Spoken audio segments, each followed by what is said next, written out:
జమ్మూ కాశ్మీర్లోని పెహల్గాం బైసరన్ వ్యాలీలో ముష్కర్లు ఉగ్రదాడి చేసిన తరువాత నిజంగా భారత్కి పాకిస్తాన్కి మధ్య యుద్ధ మేఘాలు కమ్ముకుంటూ ఉన్నాయి. సరిహద్దు ప్రాంతాల్లో చూసుకున్నట్లయితే ఉద్రిక్తకరమైనటువంటి పరిస్థితులు అయితే నెలకొన్నాయి. అర్ధరాత్రి పాకిస్తాన్ సైన్యం అలజడి సృష్టించేటువంటి ప్రయత్నం చేసింది. ఈ ఉగ్రదాడి జరిగి ఈ రోజుకి 8 రోజులు. ఈ 8 రోజుల నుంచి కూడా సరిహద్దు ప్రాంతాల్లో చూసుకున్నట్లయితే పాకిస్తాన్ సైన్యం భారత సైన్యం మీద కవ్వింపు చర్యలకి పాల్పడుతూనే ఉంది. పాకిస్తాన్ సైన్యం భారత్తో కయ్యానికి కాలు దువ్వుతూ ఉంది. ఈ 7 రోజులుగా నిబంధనలను ఉల్లంఘించి మరి పాక్ సైన్యం అయితే భారత సైన్యం మీదకి కాల్పులు జరిపేటువంటి ప్రయత్నం చేస్తూనే ఉంది. భారత సైన్యం కూడా దాన్ని చాకచక్యంగా తిప్పికొడుతూ ఉంది. అసలు నిన్న ఏం జరిగింది అనేది ఒకసారి మనం పూర్తి స్థాయిలో విశ్లేషణ అయితే చేసుకుందాం. అంతర్జాతీయ సరిహద్దు వెంబడి పాక్ దుశ్చర్య, భారత సైన్యంపైకి కాల్పులు.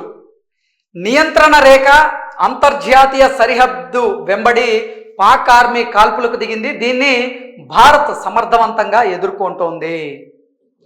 పెహల్గాం ఉగ్రదాడితో భారత్ పాకిస్తాన్ల మధ్య ఉద్రిక్తతలు నెలకొన్నటువంటి వేళ ఇరు దేశాల మధ్య సరిహద్దుల్లో అలజడి కొనసాగుతూనే ఉంది.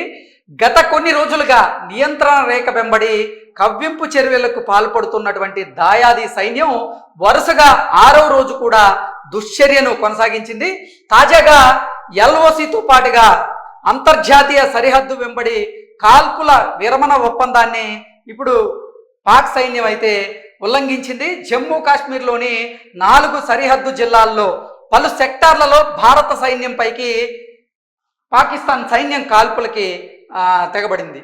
శత్రువుల దాడికి మన బలగాలు సమర్థవంతంగా తిప్పుకొట్టినట్లుగా కూడా అధికారులు వెల్లడిస్తూ ఉన్నారు. అంటే నిజంగా ఈ ఉగ్రదాడి జరిగిన తరువాత కూడా అసలు ఈ ఉగ్రదాడికి మాకు సంబంధం లేదనేటువంటి ప్రయత్నం చేస్తూ ఉంది పాకిస్తాన్. అలాగే పాకిస్తాన్కి చెందినటువంటి రక్షణ శాఖ మంత్రి ఏమో మేమే 3 దశాబ్దాల పాటు అమెరికా, బ్రిటన్ కోసం అలాగే పశ్చిమ దేశాల కోసం ఈ ఉగ్రవాదాన్ని ప్రోత్సహిస్తూ ఉన్నామంటూ ఆయన చెప్తూ ఉన్నారు. కొంతమంది పాక్కి సంబంధించినటువంటి మాజీ ఆటగాళ్ళేమో అసలు భారత సైన్యం వల్లే ఈ ఉగ్రదాడి జరిగింది, వారి వైఫల్యం వల్లే ఈ ఉగ్రవాద దాడి జరిగింది అంటూ వారు చెప్తూ ఉన్నారు. అంటే ఉగ్రదాడి జరిగిన తర్వాత కూడా పదే పదే పాకిస్తానీలు, పాకిస్తానీ ప్రభుత్వం, పాకిస్తానీ ఆర్మీ వ్యవస్థ అందరూ కూడా భారత్ మీద కయ్యానికి కాలు దువ్వుతూ ఉన్నారు. భారత్ మీద ఆరోపణలు, విమర్శలు చేస్తూ ఉన్నారు. అసలు ఒక సందర్భంలో అయితే భారతే ఉగ్రవాదాన్ని ప్రోత్సహిస్తుంది, భారతే కొన్ని ప్రాంతాల్లో ఉగ్రవాద దాడి చేయించుకొని అది మా మీద వేసేటువంటి ప్రయత్నం చేస్తుంది అంటూ పాకిస్తాన్కి చెందిన అధికారులు మాట్లాడుతున్నారు. అంటే అసలు నిజంగా అంటే ప్రపంచ దేశాల ముందు భారత్ని ఎలా దోషిగా నిలబెట్టాలనేటువంటి ప్రయత్నం పాకిస్తాన్ వాళ్ళు చేస్తున్నారనేది మనం గ్రహించవచ్చు. నిజంగా ఏప్రిల్ 29, 30 అర్ధరాత్రి సమయంలో జమ్మూ జిల్లాలోని అంతర్జాతీయ సరిహద్దు వెంబడి ఉన్నటువంటి పరక్బాల్ సెక్టార్తో పాటుగా రాజౌరి జిల్లాలోని సుందర్బని అలాగే నౌషరా సెక్టార్లో ఉన్నటువంటి పాక్ సైన్యం కాల్పులు జరిపినట్లుగా అధికారులు తెలిపారు. బారాముల్లా అలాగే కుప్వారా జిల్లాల్లో ఇతర ఘటనలు చోటు చేసుకుంటున్నట్లుగా కూడా పేర్కొన్నారు. ఏప్రిల్ 24 అర్ధరాత్రి నుంచి వరుసగా ప్రతిరోజు పాక్ సైన్యం భారత ఆర్మీపై కాల్పులు జరుపుతున్నటువంటి సంగతి మనందరికీ తెలిసిందే. అంటే ఒకవైపు పాక్ సైన్యం కానీ, పాక్ ప్రభుత్వం కానీ, పాక్ మంత్రులు కానీ చేసేవన్నీ చేస్తూ ఉన్నారు. ఉగ్రదాడి జరిగిన తర్వాత భారత ఎంత శాంతికామిక దేశం అనేది వాళ్ళకి తెలుసు కాబట్టి పదే భారత్తో కయ్యానికైతే కాలు దువ్వుతూ ఉన్నారు. అసలు ఈ ఉగ్రదాడితో మాకు సంబంధం లేదని వాళ్ళే చెప్తూ ఉంటారు. మళ్ళీ భారత సైన్యం మీదకి కాల్పులు జరిపేలాగా వాళ్ళే ప్రయత్నం చేస్తూ ఉన్నారు. అంటే ఇక్కడ పాకిస్తాన్ ఎంత ద్వంద్వ వైఖరిని ప్రదర్శిస్తుందనేది మనకి స్పష్టంగా అయితే అర్థమవుతూ ఉంది. నిజంగా పెహల్గాంలో ఏప్రిల్ 22న పర్యాటకులపై ఉగ్రవాదులు జరిపినటువంటి పాశవిక దాడిలో 26 మంది ప్రాణాలు కోల్పోయిన సంగతి మనకు అందరికీ తెలిసిందే. అభంశుభం తెలియనటువంటి 26 మంది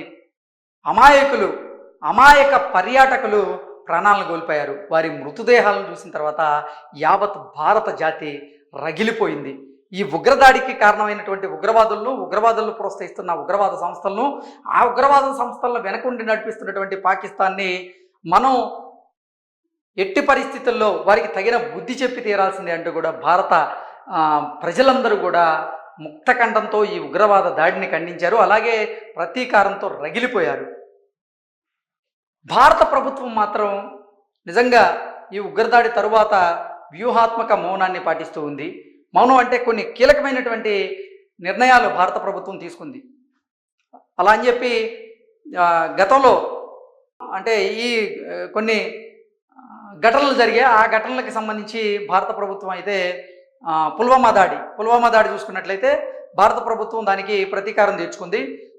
పాకిస్తాన్ మీద సర్జికల్ స్ట్రైక్ చేసింది. ఈసారి కూడా ఈ పెహల్గాం దాడికి ఖచ్చితంగా మనం ప్రతీకారం తీర్చుకోవాల్సింది అంటూ పెద్ద ఎత్తున డిమాండ్లు వెల్లువెత్తాయి. దానికి తోడు భారత ప్రధాని కూడా మన్ కీ బాత్ కార్యక్రమంలో మాట్లాడుతూ మాకు రక్తం మరిగిపోతూ ఉంది, ప్రతి భారత జాతి పౌరుడు కూడా రగిలిపోతూ ఉన్నాడు, ప్రతి ఒక్కరు కూడా నిజంగా ప్రతీకారం కోరుకుంటున్నారు, ఈ ఉగ్రదాడికి కారణమైనటువంటి ఉగ్రవాదులు ఈ భూమండలం మీద ఎక్కడున్నా వాళ్ళు ఖచ్చితంగా ఈ మట్టిలో కలిపేస్తా అంటూ ఆయన హెచ్చరించేటువంటి ప్రయత్నం చేశారు. ఆ తర్వాత భారత్తో యుద్ధం అంటే పాకిస్తాన్ ద్వంద్వ వైఖరిన ప్రదర్శిస్తూ ఉంది. అంటే మేకపోతు గాంభీర్యాన్ని అయితే ప్రదర్శిస్తూ ఉంది. యుద్ధానికి మేము సిద్ధం అంటూనే మరోవైపు భారతే మా మీద దాడులు చేసేందుకు ప్రయత్నం చేస్తుంది అన్నట్లుగా మనల్ని ప్రపంచ దేశాల ముందు దోషిగా చిత్రీకరించేటువంటి ప్రయత్నం అయితే చేస్తుంది. భారత్ పాక్ మధ్య విభేదాలు భగ్గుమన్నాయి. పాక్తో దౌత్య సంబంధాలకు సంబంధించినటువంటి భారత కీలక నిర్ణయాలను తీసుకుంది. సింధు జలాల ఒప్పందాల్లో అమలును నిలిపేయడంతో పాటుగా పాక్ పౌరులు తక్షణమే భారత్ విడిచి వెళ్లాలని ఆదేశించింది. అలాగే ఈ చర్యలతో దాయాది దేశమైనటువంటి పాకిస్తాన్ మన మీద అక్కసు వెలగక్కుతూ ఉంది. సిమ్లా ఒప్పందంతో పాటుగా మిగిలిన ద్వైపాక్షిక ఒప్పందాలను పక్కన పెడుతున్నట్లుగా ప్రకటించింది. అలాగే తమ గగనతలంలో భారత్కు చెందినటువంటి విమానాలకు అనుమతిని నిలిపివేస్తున్నట్లుగా పాకిస్తాన్ అయితే తెలియజేస్తుంది. అంటే నిజంగా ఉగ్రదాడి తరువాత కూడా అసలు ఉగ్రదాడికి మాకు సంబంధం లేదని చెప్తూనే పాక్ సైన్యం మాత్రం పదే పదే భారత సైన్యాన్ని కవ్విస్తూ ఉంది, కయ్యానికి కాలుదూతూ ఉంది. అర్ధరాత్రి సమయంలో ఈ సరిహద్దు ప్రాంతాల్లో అలజడి సృష్టించేటువంటి ప్రయత్నం చేస్తూ ఉంది. అర్ధరాత్రి సమయాల్లో భారత సైన్యం మీదకి కాల్పులు జరిపేటువంటి ప్రయత్నం చేస్తూ ఉంది.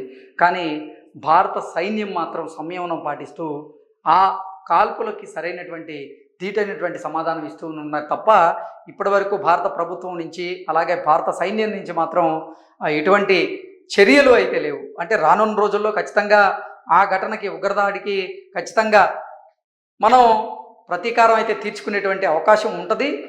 అందులో భాగంగానే భారత ప్రధాని నరేంద్ర మోదీ గారు కూడా ఉగ్రవాదాన్ని అంతం చేసేందుకు నేను మన సైనికులకి, సైనిక వ్యవస్థకి, రక్షణ వ్యవస్థకి సంపూర్ణమైనటువంటి స్వేచ్ఛనిచ్చానంటూ కూడా ఆయన మాట్లాడడం జరిగింది. సో అంటే ఇప్పటికిప్పుడు ఈ ఉగ్రవాదాల మీద దాడి చేయకపోయేప్పటికీ ఖచ్చితంగా దానికి ప్రతీకారం అయితే 2-3 రోజుల్లో ఉండేటువంటి అవకాశం ఉందనేది కూడా చాలామంది అయితే విశ్లేషిస్తూ ఉన్నారు. Thank you so much.